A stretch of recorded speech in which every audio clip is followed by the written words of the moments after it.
Hello and welcome to the video. I thought I would do something a little bit different on this channel. Today I'm actually going to be talking about Xbox One games. I've got a bit of a story to tell, and the reason why is because astounded at something that I found out yesterday. Starting the story, there was a period of my life where I wasn't really into gaming as much. I didn't play games anywhere near as I used to when I was a kid, or probably today. Like I got back into gaming probably around about 2017, 2018, 2019, that kind of era. That's when I started to play games again. I just wasn't focused on gaming. There was other things I was focused on. Being a teenager, you know. I used to have an Xbox 360 and I liked that console, and then I moved over to PS3 before I started kind of falling out of love with gaming and just kind of forgetting about gaming altogether. But then a few years later on, I decided to get an Xbox One. To be honest, looking back, the Xbox One probably wasn't the best choice. Probably should have gone for more of a PS4 at the time, because the PS4 was just better, in my opinion, than the Xbox One. I know that's debatable, but I know a lot of people didn't love the Xbox One, and it was kind of a console that was slept on from because the PS4 was just massively better. But there was a few games on the Xbox One that I did want to play. So for example, I really wanted to play Halo 5 Guardians. I really wanted to play Sunset Overdrive. I even wanted to play like Fallout 4, which was on PS4, but the Xbox One version was available. So if I was getting an Xbox One, I just bought Fallout 4 for Xbox One. So there was a couple of exclusives that I really wanted to play. There was also Rare Replay as well, which was another game that I really wanted to play because it had Banjo-Kazooie, believe it or not. And I hadn't played Banjo-Kazooie for years, and it was the only way to play it modernly without playing through N64, which I didn't have access to at the time. I really wanted to play Banjo-Kazooie again, and I was able to. So Xbox One gave me those opportunities. Now I actually did eventually get rid of my Xbox One and exchanged it for a PlayStation 4. Me and my brother swapped consoles. He had a PlayStation 4, I had the Xbox One. Now we swapped consoles because he wasn't playing his PS4, and really he only ever played games like FIFA, or that was pretty much it, right? So FIFA at the time was kind of the only game that he was playing. We came to the agreement that we would swap consoles because you could get FIFA on Xbox One, and there was more games on the PS4 at that time in 2019 that were coming out that I really wanted to play. I really wanted to play The Last of Us 2. I really wanted to play Spider-Man, which was the first Spider-Man game. I really wanted to play Persona 5. So there was loads of games coming out that I really wanted to play. We swapped consoles and I had lost my Xbox One. I moved on from that and never thought anything of it until last week, weirdly, my brother actually said to me randomly, "Do you want your Xbox One back?" And I was like, okay, sure, because he said basically it just sat there. He'd only probably played on it twice, 3 or 4 times. So he was like, you can have it back if you want. I'm just going to get rid of it. I'm going to throw it away. If you want it, it's there. So I was like, oh, okay, sure, I'll have it. Fair enough. I didn't know what I was going to do with it, to be honest. I didn't think I'd even really play it, to be honest. I thought it's there if I ever do. So I was going through town the other day, and knowing me, you know, I've been a game collector on this channel, and I've collected lots of games. I've collected Switch games because Switch is essentially my main console. I'm a massive Nintendo fan. Lately, gaming has been like it's not the easiest at the moment to be a Nintendo fan, I'll be honest, because everything's so expensive. Switch 2, I still don't have a Switch 2 because I don't want one yet. I don't feel like it's time for me to get a Switch 2 because I've still got loads of games to play on Switch 1, which I really want to play through. So Switch 2 isn't really a thing for me yet. Like I will get there eventually.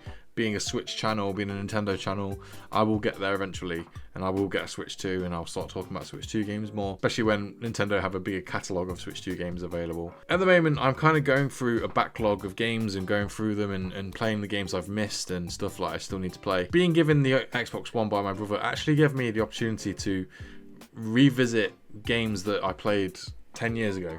So Fallout 4, Halo 5 Guardians, Titanfall 2. And yeah, they were great games. So they're good games. But then, as I was going through town the other day, and I walked into CEX, which is a very well-known British exchange shop where you can exchange computer stuff, games, DVDs, Blu-rays, stuff, technology, phones. It's a well-known shop in the country because there's basically pretty much a CEX in most towns in the country. CEX I went into and I was exploring. I was looking at the Switch games, trying to see if there's any decent like indie games or any good game like prices that maybe might make me think, oh, I'll pick that up. There wasn't really any, to be honest, and I kind of moved on. But then I thought to myself, I was like, oh, I wonder what the Xbox One games are doing. I actually was able to notice something really awesome, and I didn't think this through, and I didn't ever think about it.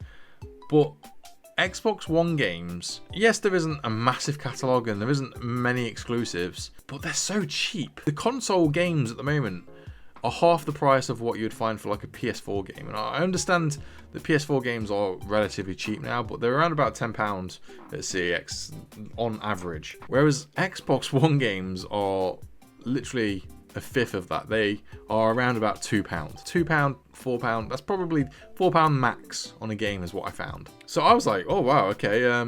So Xbox One got it back from my brother. I'm gonna buy these games. I'm gonna do it. I'm actually gonna get the games that I used to have, and I'm gonna revisit them and just experience some of these games that I used to play 10 years ago. So I did. I've got a collection, small collection here. 5 games, 5 Xbox One games to show you which ones I brought, and why not? I know I'm essentially a Nintendo fanboy at this point. It's nice to visit the other consoles every now and then. Am I an Xbox lover? No, I don't ever see myself getting an Xbox Series X. If I was ever to buy a new console, I probably wouldn't. I would buy a gaming PC instead, because I feel like gaming PC is the way forward these days over a PS5 or an Xbox Series X, just because gaming is in a weird place at the moment where there's not really many games coming out, and when they do come out, they are massive games and they have to run on decent hardware. And I feel like PC gaming is probably the way forward, and having a Nintendo Switch or Nintendo Switch 2 as your kind of like secondary console is pretty much, that is the best way to be a gamer, because you get access to everything. Whereas Xbox One, why not? I've basically been gifted an Xbox One for free. I might as well make use of it. Find out that they were so cheap is awesome, and these are the games I picked up basically. So the first game I'm going to talk about is Titanfall 2. So Titanfall 2, which I got for £2. I don't know if you can see that. I got it for £2. Titanfall 2 is awesome. This is one of the best first-person shooting games I've ever played. It's like a story first-person shooter game. This is what Call of Duty Advanced Warfare wanted to be. I thought this game, when I played it, I was expecting just a generic first-person shooter. But when I played it, I was so surprised to find out that the charm of this game and the intelligence of it. I really wish Titanfall 3 became a thing, because I feel like Titanfall really would have been an amazing series to just carry on. I understand that Apex Legends born from this series and it was part of the same kind of universe franchise. I would love to have seen a Titanfall 3, and because Apex Legends is a thing I don't think we'll ever see Titanfall 3. I just remember playing this and thinking that the story and the charm of it, and the way the game moves and the different weapons, and there's that one level where you go like through time and stuff. Oh, I just remember this game being awesome. I can't wait to play this again. I want to play through it. I know it's quite a short game. It's probably about 10 hours long, but I think it's just fun. Like it's one of those kind of like, you know, Baymax from Big Hero 6. Well, the big mech that you play with in this game is like Baymax. He's like a really funny, cute kind of like it's like a robot kind of mech suit that you interact with. I think he's called BT or something like that. But it's just so charming, this game, for saying it's a very intense first-person shooting game. There's just something about it. A buddy cop film in first-person shooting form, set in the future. This is awesome. I'd highly recommend this. The next game I'm going to talk about is Gears of War 4. Yes, Gears of War 4. I had to think, is this Gears of War 5? No, it's Gears of War 4. Gears of War 4. It's not my favourite Gears of War game, but I did still enjoy playing it. The reason I don't think this is the best is because it takes away some of the core characters like Marcus and Dom and turns them into secondary characters. It's still fun. Like, it's still a great game. You play as Dom's son, I believe, in this game. I think it's Dom's, or it might be Marcus's son. I can't remember. It's probably the least memorable of the Gears of War games, especially when because the Locust War is done and it's like a new kind of war going on. But I still think it's good. It's a good third-person shooting game. Gears of War is just stellar in general. Like, it's a really great series. I really wish they'd make movies out of this. Please get Dave Bautista to play Marcus Phoenix. He would be perfect for that role. It's fun. It's one of Microsoft's kind of flagship series for their exclusives. It's not quite Halo, but it's still really good. So yeah, this is an adult game as well, an 18+ game, so it's very gory, dark. Yeah, I like this game. The next one I'm going to talk about is the surprise game that I didn't expect to enjoy when I first played through it, and this game is Sunset Overdrive. Now, this game is actually phenomenal. I love this game so much. It's so slept on. It's one of those games that you think that it would be terrible. It just doesn't look amazing. It looks a bit like an indie game. It reminds me of like Hi-Fi Rush in a way, visually, but it's so much more than that. It's an open world zombie game where you basically get to just play with the world. It's like a sandbox where you can just interact and mess around. There's obviously a whole story mode and quests to take on. Yeah, it's made by Insomniac, who actually made the Ratchet and Clank games and also Spider-Man as well, I believe. I think they did Insomniac. I think it was Spider-Man.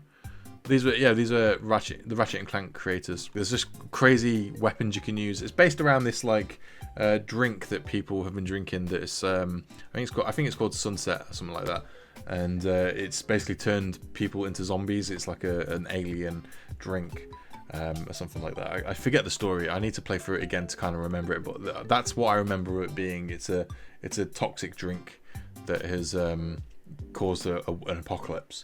But it's got this kind of like rock and roll theme to it. Like you play as like a punk kind of character that you get to create. You can change the character. The soundtrack in this game is awesome. It's like this rock and roll punk soundtrack, reminiscent of like the Sex Pistols or the Ramones or any future like current like punk music. It's very reminiscent of that kind of style. And yeah, a lot of orange in this game. A lot of like orange colors and stuff, and you get to like grind around about the rails and stuff. Very fun. I remember there's one boss fight in it, without spoiling too much, but it's like this gigantic like inflatable balloon monster thing. I just remember it being really crazy and wild. Yeah, I think this is awesome. It's a good game. This is one of the best exclusives on the console, and it's a shame we've never seen a sequel to it. I think Sunset Overdrive was the launch title for Xbox One, and I think it would have been great to see a sequel, just because it's a stellar game. It's very good, but I don't think it did numbers from what I remember. I don't think many people actually played it. The next game I'm going to talk about is Halo 5 Guardians. Now, this is a controversial one because this was when Halo dropped off for me. I think Halo 5 Guardians is possibly the worst Halo game. The problem with this game was that it became a Call of Duty clone set in space, and that was an issue for me. And it was because Halo had its own identity, where it had its own kind of like control schemes, its own kind of style of gameplay, where it felt like you was a super soldier, and it didn't have to be boots on the ground. It was almost like you could jump really high. You had rechargeable armor and stuff like that, and it was really fun. Like, I loved Halo 3. Halo 3 is one of my favorite games of all time. I was excited to play this game, and I still am. I still think it's a good game. Like, it's a very good, well-made game. The problem with it is that it just doesn't live up to the original trilogy, including Halo 4, which was a step down from Halo 3, but it was still somewhat recognizable as a Halo game. Whereas this game essentially went away from what Halo was with the original trilogy and it just became a Call of Duty clone in a way. It's still visually impressive, and it's one of the nicer looking games on the Xbox One in my opinion. They also changed the main character in this game. You don't play as Master Chief anywhere near as much as you do in other games. It's kind of like Halo 2 where you play as Master Chief and the Arbiter, whereas in this game, and I forget his name, I know he's a Spartan, but he's not a good character. He's just not interesting. Like he's not Master Chief interesting, if you know what I mean. He's just a character that is kind of very generic, very generically written. He's he's basically trying to hunt down Master Chief, and Master Chief's trying to hunt him down. Master Chief has gone AWOL basically in this game, and they're trying to hunt him down. I still recommend playing it because it's Halo, and Halo's a great series in general, like lore and stuff like that, and just being, I love the Halo series. So I still like this game. I just think it's the worst in the series. I haven't actually played Halo Infinite yet, so please don't hold me to this. But I've heard that Halo Infinite is a better game, just still not as good as the original trilogy. I think the problem was that it came free for free instead of Bungie, who made this game, free for free Industries. They just don't seem to be the same as Bungie. It's still worth playing. It's just not the best Halo game. And I will just point out, I did actually look for the Master Chief Collection because the Master Chief Collection is available on Xbox One. I just couldn't find it, and that is the one game I will be playing on Xbox One, because the Master Chief Collection does have the original trilogy available to play on it, as well as Halo 4 and also Halo 3 ODST. So I will be looking out for that, because I will get it, because I just want that kind of glory days of playing Halo 3 online, because that is legit one of my favourite games of all time. And I know there's an active community for Halo 3. Now, the last game we're going to talk about is, and this was actually the most expensive, this was £3. All the other games were £2 each. You can just see it on there, on the camera, if I can get the light to see it. It says £3. So Rare Replay is essentially a collection of Rareware games, so Rare Studios. I have somewhat of a closer heart to Rare than some people, because I live in an area very close to Rare Studios, which is literally, Rare Studios is 20 minutes from where I live. It's just down the road, literally. So I could drive there right now if I really wanted to. It's near a zoo, the Twycross Zoo. Rare Replay is 30 games in one, and they are 30 stellar games. Like, these are the best games that Rare have ever made, apart from the Kinect games. Like, the Kinect games aren't available on this, but yeah, obviously Rare has gone. There was an era in the 90s and the early 2000s where Rare was untouchable. They just kept releasing amazing games. For example, Banjo-Kazooie, GoldenEye, DK64, Perfect Dark. There's just so many great Rare games. They were well known for Donkey Kong Country as well, so they had a close relationship with Nintendo until they were brought out by Microsoft, who now own Rare, and they've been making games for Microsoft ever since. There has been a little bit of a collaboration in recent years, as Nintendo Switch Online has got a few of the Rare games. For example, GoldenEye was brought back, and you can play GoldenEye on Nintendo Switch, which is amazing, because nobody ever thought that game would come to Nintendo Switch just because of the licensing rights. Fortunately, GoldenEye isn't on this disc, which is a shame, because that is an amazing game. Banjo-Kazooie and Banjo-Tooie are on here, as well as Banjo-Kazooie Nuts and Bolts. And Banjo-Kazooie Nuts and Bolts is an underrated game. A lot of people hated it because it wasn't Banjo-Kazooie 1 and 2. It was a different kind of game. It was a car building game. But it was still a fun game. That game would have been probably better if it was its own IP. It wasn't Banjo-Kazooie. It was just a new series, a new game without the Banjo-Kazooie characters in it. It could have just been better that way. But it was still a game. It was still Banjo-Kazooie, and I really enjoyed that game. It's obviously not as good as Banjo 1 and 2. But Banjo-Kazooie 1 is one of the best games ever made, in my opinion. It's Super Mario 64 on steroids, and I love it. But yeah, there's loads of games on here. But I picked this up pretty much for Banjo-Kazooie, and I want to play Perfect Dark as well. I've never played Perfect Dark. I don't actually have access to Nintendo Switch Online at the moment, so I can play those games on here, which is quite cool. And for saying this game was only £3 and you get 30 games, you know, that's 10 games for £1. So times that by £3. So 10 games per pound. Incredible. Like, you can't complain at that. That's amazing. Xbox One games are just so cheap right now, and it's now the perfect time to buy them. So there we go. There were the 5 games I brought yesterday for my Xbox One that I've been given. I know this isn't what I usually talk about. I usually talk about Nintendo content, but I thought this was a good opportunity to do this, like to talk about something else for once, and just have a little bit more variety on the channel. I hope you've enjoyed it. If you have, please do like, comment, and subscribe. I'm gonna go play these games now because I want to catch up and remember some nostalgia from 10 years ago. So thank you for watching. If you have enjoyed the video, check out this video right now, right here next to me. This is the last video I made. Please let me know, do you enjoy the Xbox One? Did you enjoy it? Did you miss it? Do you have an Xbox Series X? Just tell me in the comments what you think about Xbox right now and how you've always felt about them, because they're quite a interesting company with what they stand with at the moment, as they're kind of on a weird edge at the moment where they're kind of toppling off the game industry, in my opinion. But yeah, they've always kind of been there since like the 2000s. So thanks for watching. I'll see you soon. Remember to like, comment, and subscribe. Bye.